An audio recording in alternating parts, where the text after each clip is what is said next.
Great. Thank you, everybody, for coming. Today I wanted to give you a bit of an overview, talk to you a little bit about skill games. What are skill games? A lot of you probably have different understandings or varying levels of understanding around what the term skill game is. So I want to go through that a little bit, talk to you a little bit about sort of our plan to address that both at GSN and then in a broader context, talk to you a little bit about what it takes to make a good skill game and how you as developers and publishers and participants in the casual gaming community may consider skill gaming an opportunity for your product. So I think I need to use this. Okay, there we go. What are skill games? So I'll talk to you a little bit about that. In a nutshell, the skill games definition that we're talking about here is more the classic casual gaming industry definition of skill games, which I'll talk about the criteria for in a moment. My background is, there we go. I've been in the games industry my entire career. Gaming's clearly my passion. That's why I've devoted my entire career to it.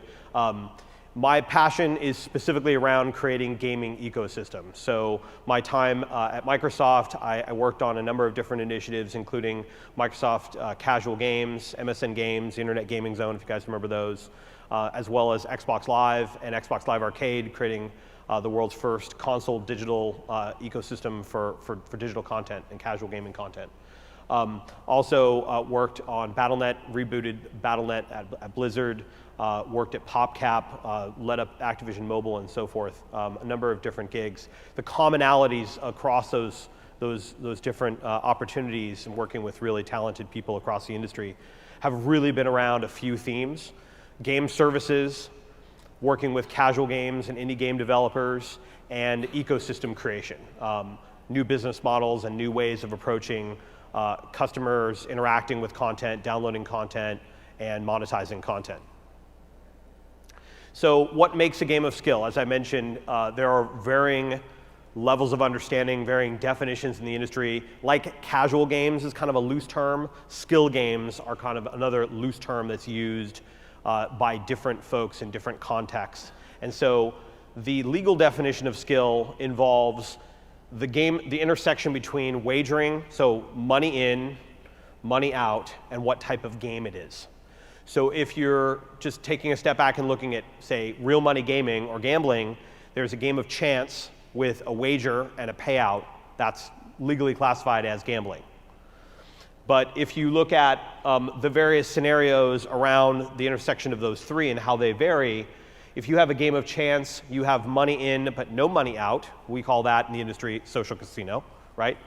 If you have a game of chance with a payout but no real entry, no purchase necessary, that's a sweepstakes. We call that a sweepstakes. There's also lotteries in there.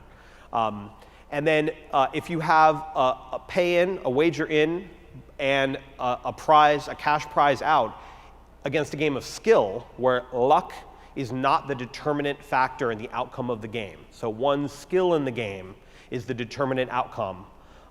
That is actually legal and actually something that you can do. You can pay an entry fee, participate in a tournament, and get a cash prize or other non-cash award out as long as that game is a game of skill. So this is a business that's been around for a long time. It goes back to the roots of the casual game industry, the modern casual game industry online, back to the early days of the web portals and casual games, back to the late 90s and really the birth of the consumer internet. Back in 1999, right around the time we were playing on the Gaming Zone and we were playing on Pogo and Yahoo Games, there was a little company called Worldwinner that started this business up. There was another company called Skill Jam at the time. There are other folks that have done this, including King. The original business, little known fact, before Candy Crush Saga came along, King's original business was skill games, which was this concept of really simply, you think you're good at Bejeweled, I think I'm good at Bejeweled.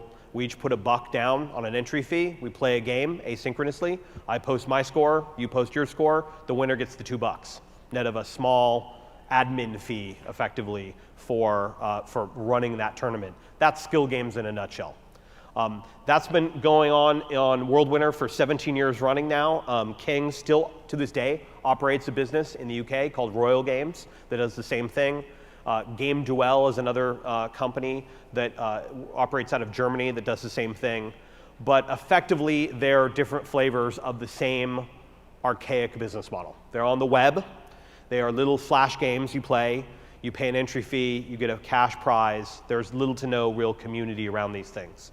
But you know, the roots of this idea go far before the modern internet, and they really go back to things that we enjoy and have participated in for years, all our lives. Things like golf tournaments, bowling leagues and bowling tournaments, even carnival games. And there's law and precedent that goes back 50, 100 years plus that this is a legal and completely legitimate form of entertainment. So skill games today and how the industry uses the term skill games is slightly different, right? We use the term skill games in a broader context today as an industry to denote games that are typically competitive games where they have kind of whether it's esports or some sort of a competitive community around them, and they're not games of luck or games of chance, they're games of skill. And so that definition extends and starts with hardcore genres like MOBAs. We all know, Counter-Strike Go or League of Legends or Dota 2, those types of games. And then what we've seen more recently in the last 12 months to 18 months is that phenomenon migrating from the pure hardcore, principally Steam-based PC over to mobile more, right? So we see Vainglory, we see Clash Royale, we see other games using this broader industry definition of skill games move over into the mid-core. But the fundamentals are the same, right? You really see a few things in common. You see skill competition, people that are good at a game competing for some sort of a prize. You see prizing, you see that vibrant community of passionate players that evolves around that, whether it's spectating the game or participating in it themselves.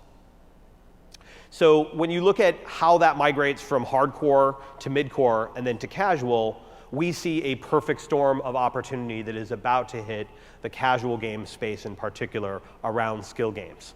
You look at the ubiquity of casual games. Obviously, we're all here at this show because of this phenomenon.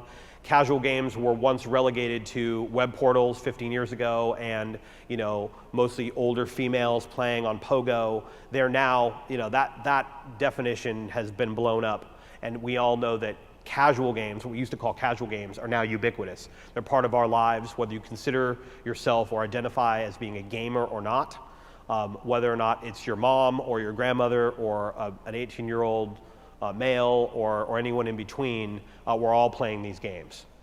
At the same time, of course, mobile, the massive opportunity around mobile and the huge install base there and that rise of esports and competitive gaming all factor in. But there are also a number of other factors that we've seen that are happening in the marketplace at the same time that have precipitated our interest in this space. One of them has been around the limitations of free-to-play as a model. We all know that free-to-play is great. Free-to-play has been an enormous financial opportunity for all of us here in this room and at the show. But we all know that free-to-play has its limits. That business model applies to some genres of games better than others. There are certain genres that are great fits. There are certain genres that are perfectly good, entertaining game genres that don't work as well in a free-to-play context. We also all know about the static nature of the App Store. And how the top 20 grossing has largely remained unchanged over the last 2 to 3 years, at the frustration probably of most of us, unless you have one of those top 20 slots.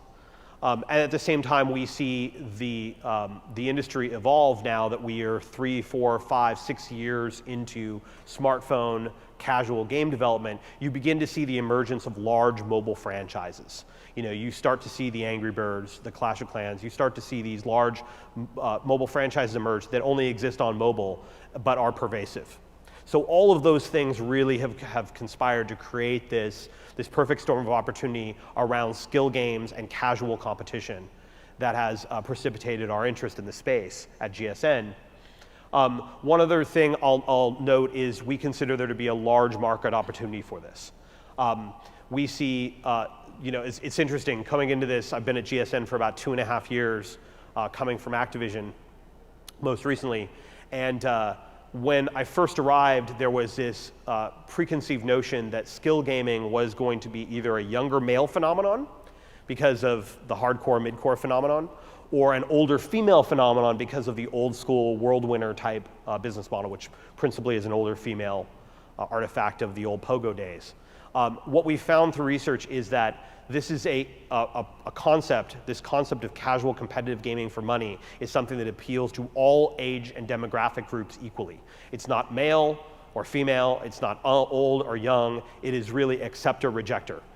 People are either into the concept or they're not into the concept, but it appeals equally across age and demographic groups. The ultimate market size is an open question, since it's really reinventing an old category to become new again. There are not a lot of market empiricals, but there have been syndicated research that has indicated that it could be as large as $9 billion. I don't think it's going to happen by next year. I think that's optimistic. But we all know that daily fantasy sports, which is not the same thing, but in an adjacent space, has ended up blowing up into $1 billion market. We all know that there have been, there's esports that is on the rise, and all signs are indicating that esports will become a more and more significant in the billions industry of the next few years. So there are good market indicators that tell us that this will be a large business. And then from a customer interest level, we've done a lot of research around this, and we found that off the top, without even having launched a product yet, we've identified the TAM in the US alone at just on iOS alone at 50% of the installed base of iOS devices are interested in this type of content, with 40% of game players willing to play casual games for money in some form.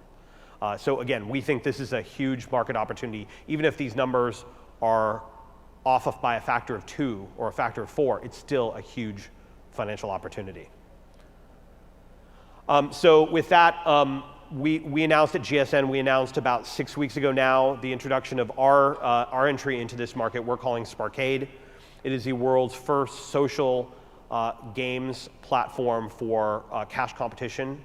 And I wanted to share with you just a few principles around sort of what led us to the decision around this product specifically. Few key learnings that we have identified. Our approach is to create a single destination app. What is distinct and different from others that have participated in this space, and there are a couple of other companies in particular that you guys are aware of or maybe aware of that are in the skill gaming space on mobile today, but they have a very different business model. It's more of a business-to-business sort of B2B SDK integration where they'll cash enable a button inside of your app for real money play. Our approach is decidedly different in that it is a single destination app that you'll download on your phone that leverages what's great about free-to-play to attract a very wide audience and then convert them into cash play. So Sparkade is a single destination app. We are also distinct in that we are leading with some of the world's biggest mobile franchises, starting with titles like Tetris, Pac-Man, and Scrabble, many more that we have yet to announce, that will go into Sparkade and run within the app. These are special skill-adapted versions of the game that are built for tournament play. Through using big brands, we were leveraging known play patterns, things that people know and love, again, to make things very approachable. We have a fair matching system, of course, really important, and kind of underlies all of this is there has to be a fair matching system, anti-fraud, anti-hack, anti-cheat. There needs to really be a solid foundation of fairness that underlies this in order to build customer trust. And then, keeping stakes fairly low, tournament entry fee starting around $1. We found through research that with folks, it's not really about the winning. I want to go and buy a Rolls Royce or a Rolex off of my winnings. It's not really about the winnings as much as it is the fact that having a little something on the line makes the game more interesting. Being able to play against a buddy, cool. Being able to play against a buddy when we each have a buck on it makes the game actually more fun.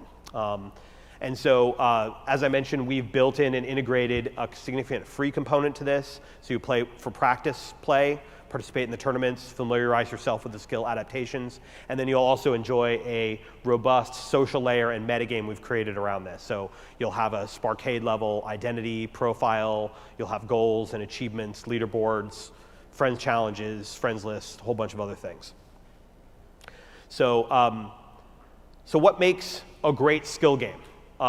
When you're thinking about and developing your games, what makes for a great skill game? There are really a number of different factors that we consider when looking at skill games, because not every game, this is one of the main headlines I want to get across to you guys, is not every game out there in the App Store makes for a great skill game.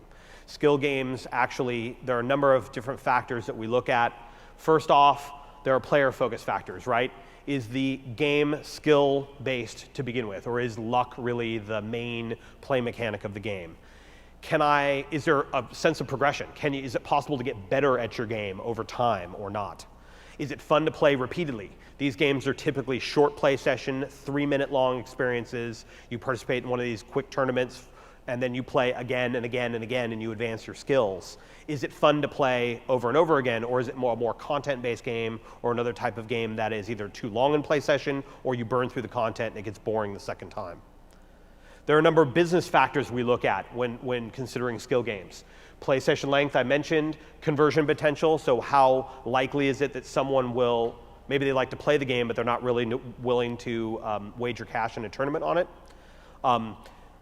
How true to the brand is it? This is an important one for us, especially when we're using classic brands and franchises. We want to do a skill adaptation in a way that is additive to the value of that brand. And if a customer comes in and their perception of what that game should be is complete mismatch with what we needed to do to skill adapt the game, then it's not a good adaptation for skill. It's not a good choice for skill in the first place. So the challenge is identifying brands that are good fits for skill while still staying true to the brand.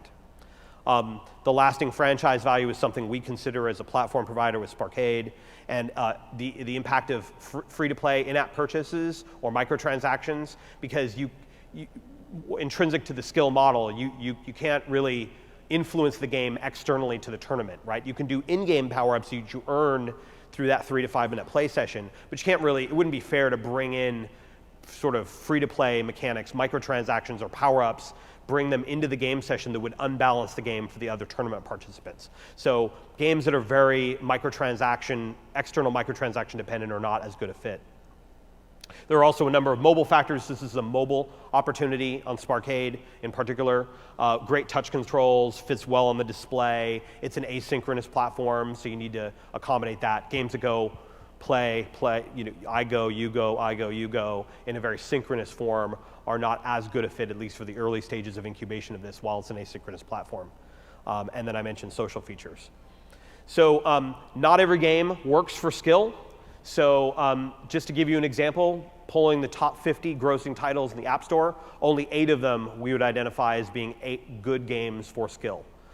There are lots of examples of games that aren't good fits, things like casino games, dice games, poker games, games that are too in-app purchase dependent, as I mentioned, too long a play session, games like RPGs, games that are content-based are not very good either. But there are a bunch of genres that do work. These are a few that we've identified. Again, very casual focus. This is a casual crowd right here. There are also a number of mid-core genres that we think are equally good. On the casual front, things like endless runners, platformers, sort of your Jetpack Joyride type games. Retro arcade games are great fits. Casual sports like pool and bowling. Physics flickers like Angry Birds. Games like Tetris, puzzle games, Match 3 games, Cookie Jam type games are great. Card and board games. And then in the mid-core, if you want to get into mid-core, games like racing games are good. Games like some card battlers are good. Again, they need to be skill adapted so that people have an equal opportunity to bring in an equal deck or buy a deck sort of in advance. There are other examples of good games or good genres, like a Clash Royale, even like a Match 3, or not a Match 3, but a tower defense game could be done successfully. So I want to just kind of end on this note. This is really ultimately the opportunity for the market and why you should care about skill gaming and this casual competitive opportunity. we have what is nothing short of an opportunity to transform the industry with this and create an entirely new ecosystem for monetization on mobile devices. We're all very dependent right now on free-to-play and advertising. We've all tried premium games. That hasn't really worked out so well. We're really all about free-to-play right now. Cash tournament gameplay has the opportunity to create a legitimate alternative to free-to-play in terms of customer monetization in the App Store. For developers, it's a new way for players to interact with your game in a competitive context, and it is a viable design alternative to free-to-play for those genres that are not great fits for free-to-play. From a publisher standpoint, it has an opportunity, a really interesting opportunity to unlock a community around your brand. We all have seen the phenomenon that has been happening in esports right now, and the games that are lucky enough to be showcased in esports, the League of Legends and the Dota 2s and the Counter-Strike Go's of the world have these massive communities around them, and they've ended up being these massive phenomena that have driven the market for those genres, and for those individual publishers that are lucky enough to have those games, they've been massive $100 million to $1 billion opportunities. However, there are lots of other games that are awesome, that all of us make, that also warrant a community, but are too small to really have critical mass and build out their own Twitch and YouTube streaming and cool community around them. So some of the games we have, just as examples, Tetris has an awesome and vibrant community, but it doesn't hit the zeitgeist as much because it's just kind of a more ubiquitous cross-platform franchise. Pac-Man, Scrabble, Scrabble has a vibrant sort of board game community. There's no reason why that shouldn't be accessible to more people. Sparkade represents, and products like it, represent an opportunity to create micro-communities around competitive play of these gaming franchises, which we think is a huge opportunity for developers and publishers. From a player standpoint, it gives you a new way to compete in the games you love and take part in that vibrant, passionate community. And for all of us, it really, to bookend what I was saying at the beginning, it creates a new monetization model and an opportunity to fundamentally transform the App Store. So we're really excited about the opportunity with Sparkade. We hope that whether or not it's Sparkade or other products like it, that skill gaming is really at the cusp of this transformative opportunity for mobile gaming in the coming years. And so we're excited to be able to be a part of that. So with that, that's it. I'll take questions. Is it possible to publish such kind of applications in Google Play Store? Yes. So the question's about Google. Yeah. So the question was about Google and whether or not it's possible to do skill gaming on Google. So the answer is yes, soon. So Sparkade is currently, iOS is our lead platform. We will be following up with an Android version later this year. The Google Play right now as an app store itself has restrictions around skill gaming. That is in the process of being reviewed right now because they have recently altered their policy to allow daily fantasy sports, which is, again, a related industry with similar, if not more, sort of issues around it. And so that policy is under review. Now, having said that, Android is an open platform, and so there are other partners, whether it's handset manufacturers or other stores on the Android platform, that Sparkade will be a part of while we continue our conversations with Google. There's that old question, it's how do you define skill? Why, obviously, to help monetization, you want there to be as much chance as possible. So when does skill predominate, and when does chance be subservient to skill? Yeah, so the question is around the ratio of luck or chance and skill. So in order to be legally compliant, sort of, and be able to participate in these games for real money, a game must be classified as a game of skill, meaning luck cannot be the determinant factor in the outcome of the game for the participants. However, it's important to note that that is not a zero-based standard, meaning it's not 100% skill, 0% luck, like chess. It doesn't have to be that extreme. There can be some luck element or chance element in the game, but it must be de minimis to the gameplay experience, meaning it cannot be the determinant factor in whether or not one wins or loses. The criteria really has to be the superior skilled player will beat out the inferior skilled player. The way we make it a fair play experience for everybody is through our intelligent matchmaking system. So with Sparkade, we have a fair match ranking system, which we as GSN Games and the owners of World Winner, we've had 17 years to refine our matchmaking algorithm so that it's a fair play experience. It's a multifactorial system that matches people with other people that are at their skill level in order to play. And so that makes for a fun, compelling game experience where you have a chance of winning because you're playing with other people at your skill level. But the legal definition of the game needs to be that luck is not the determinant factor. And the skill adaptations, when I mentioned, we don't take any game sort of off the shelf and put it into Sparkade. We adapt the game. Through our design team and our development process, we actually have ways of adapting the game to make sure that it is true to the brand, but meets the criteria of skill.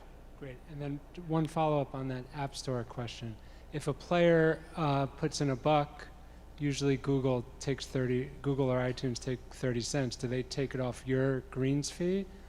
Or how do they change it so the user still gets $1? Yeah, so I'm not at liberty to really talk about any of the specific platforms because there are obviously relationships between the individual publishers and the platform providers, but I will tell you that the platform providers have identified this as a really interesting new market opportunity for their app stores.